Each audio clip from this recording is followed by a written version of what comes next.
All right, guys, we got a different video for you today. It is a product spotlight and also a tech video. We're gonna go over the timing components and the timing system of the 6.7 Power Stroke.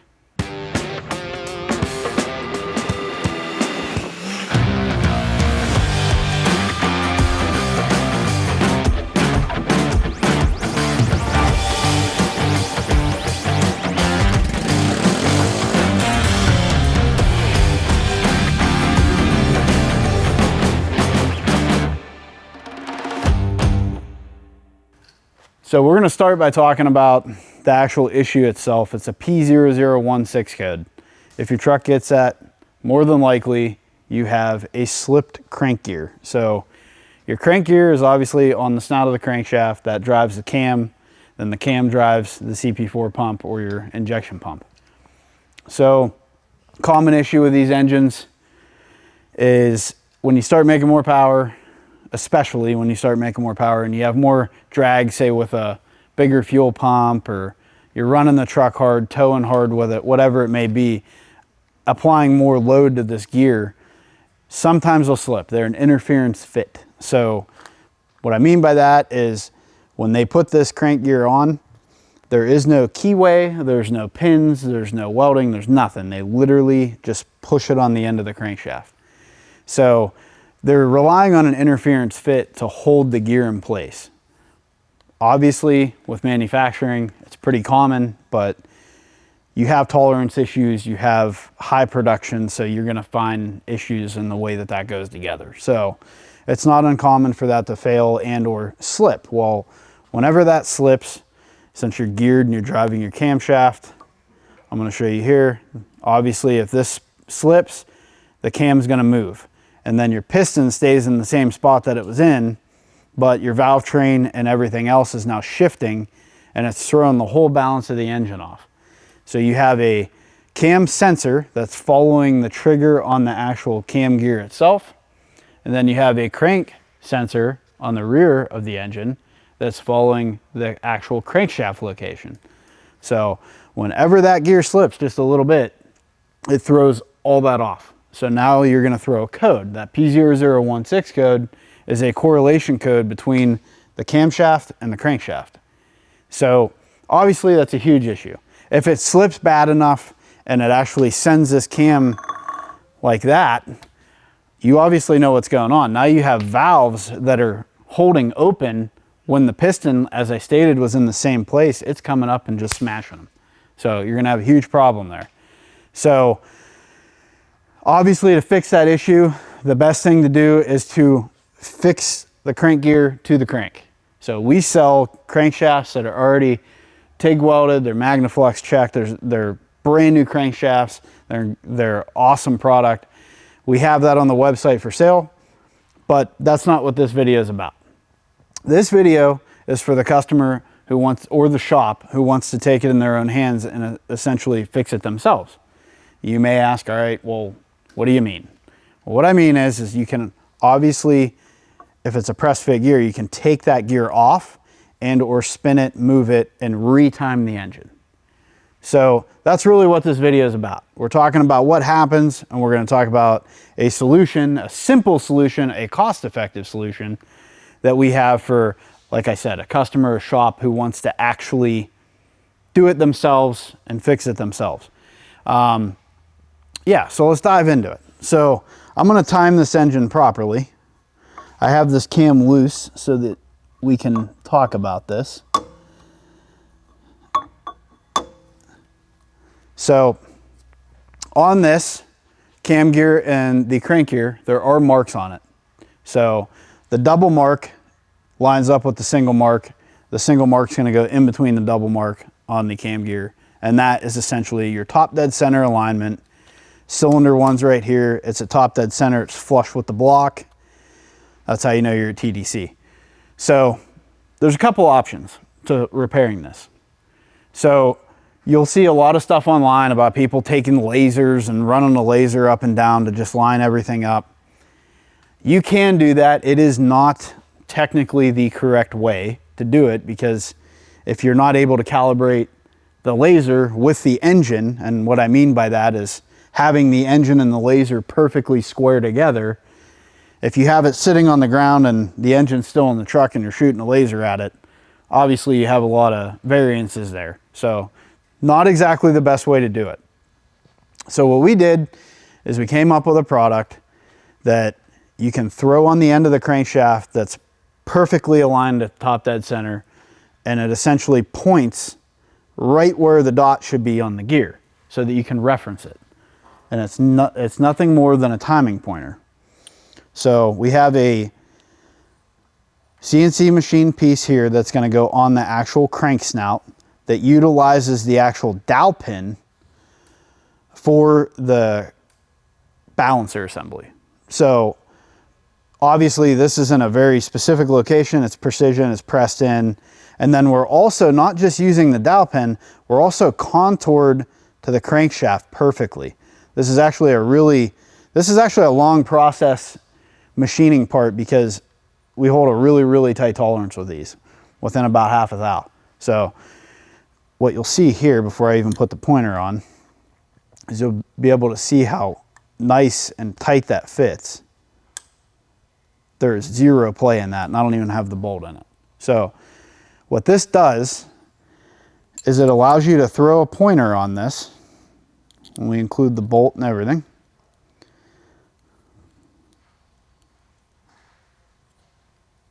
Like that. You can leave this loose, the pointer can move, and it's actually, I'll show you how we do this here real quick. So leave that loose like that, keep it slid back. You'll put it on the front of the crankshaft till it bottoms out, and you can take a balancer bolt, thread it in. Like I said, this isn't rocket science. This is the nice thing with this is it's giving you a precision indicator, and that's what you need. You want something to reference off of the actual crankshaft and not a laser off the ground or off some flat spot on the engine. This is referencing off the crank.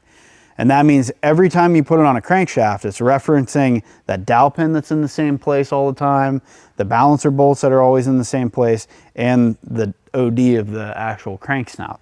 So you know it's a precision fit, you know it aligns up. So we're clearly at top dead center right now. I have everything timed already, and what you'll do is this runs in, and you can tilt it up a little bit like that, and push it right up into the crank gear. And then once you get it all the way to the tooth, you just snug this up. And now you have a perfectly indicated spot on the crank gear itself for the timing mark.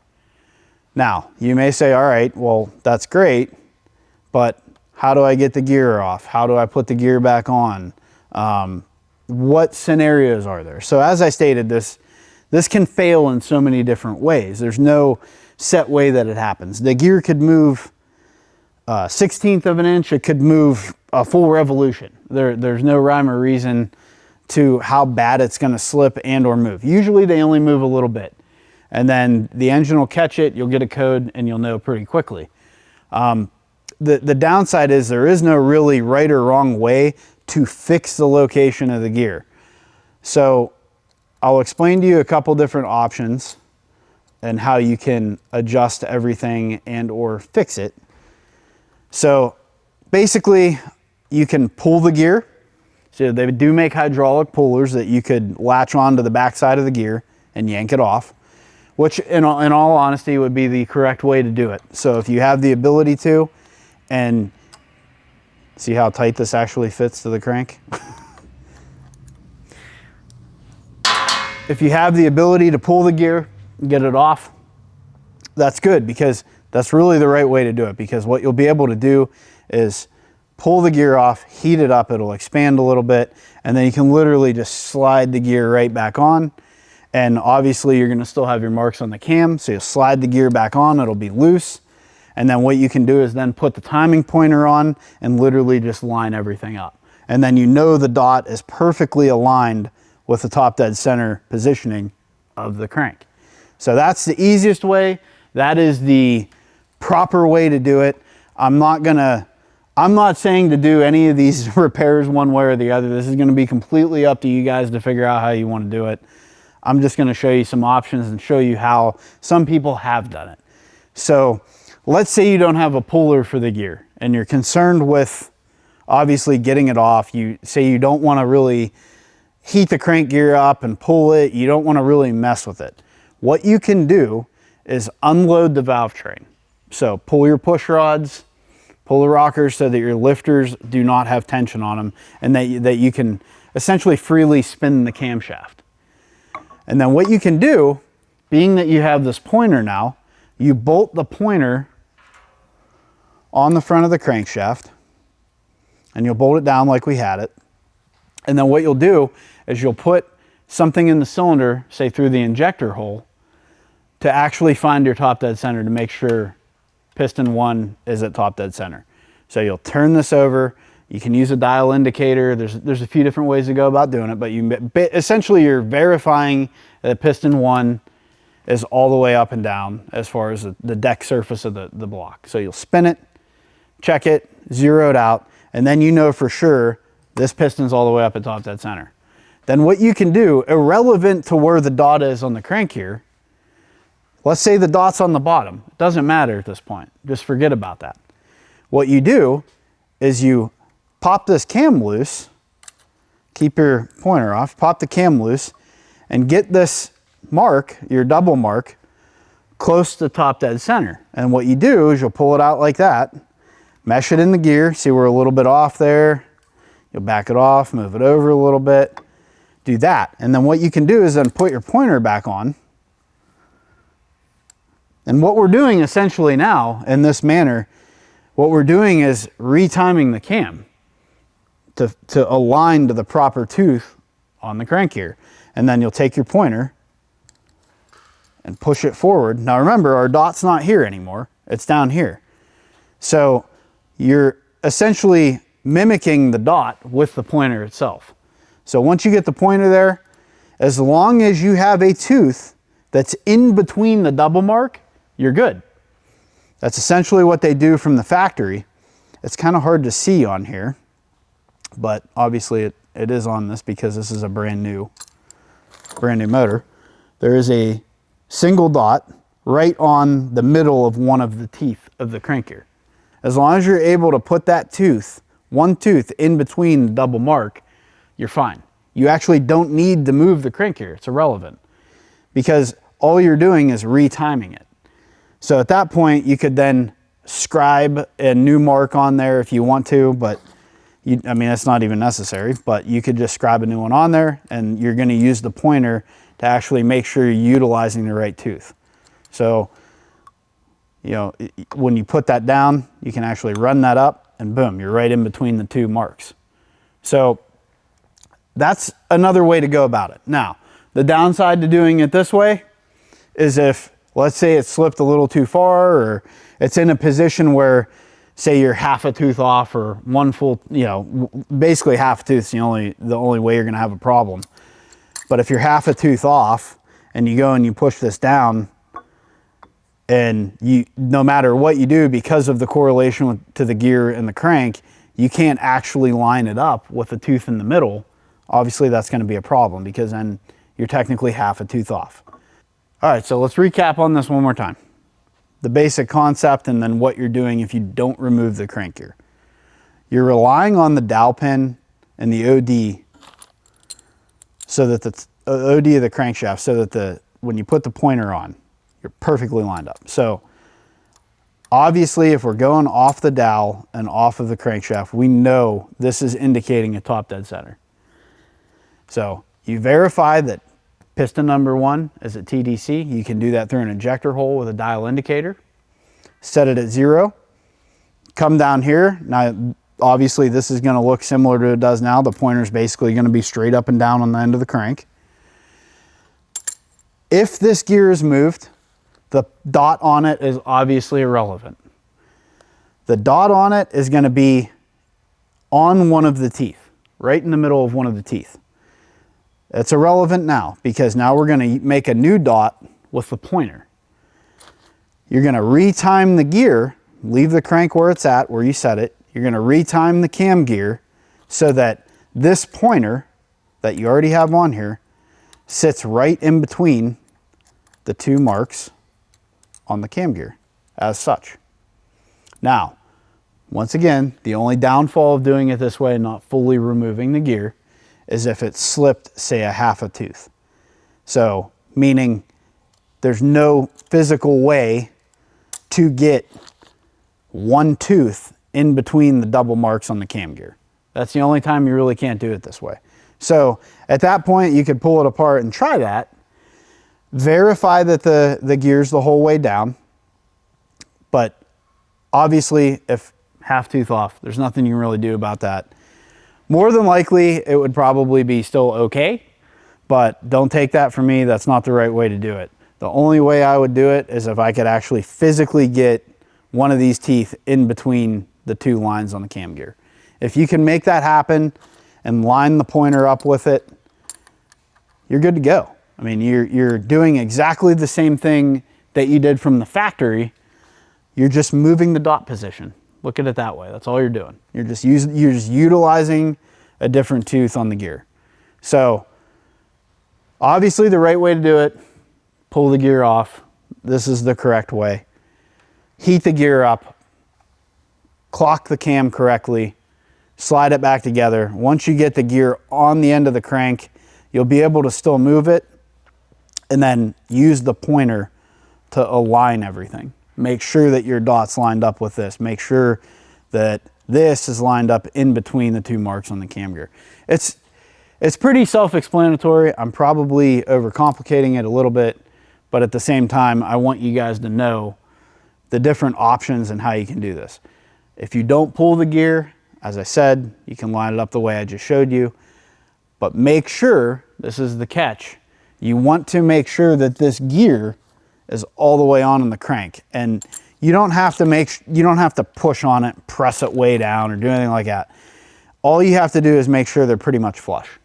If the cam is all the way down and the gear's back far enough, they'll be pretty flush.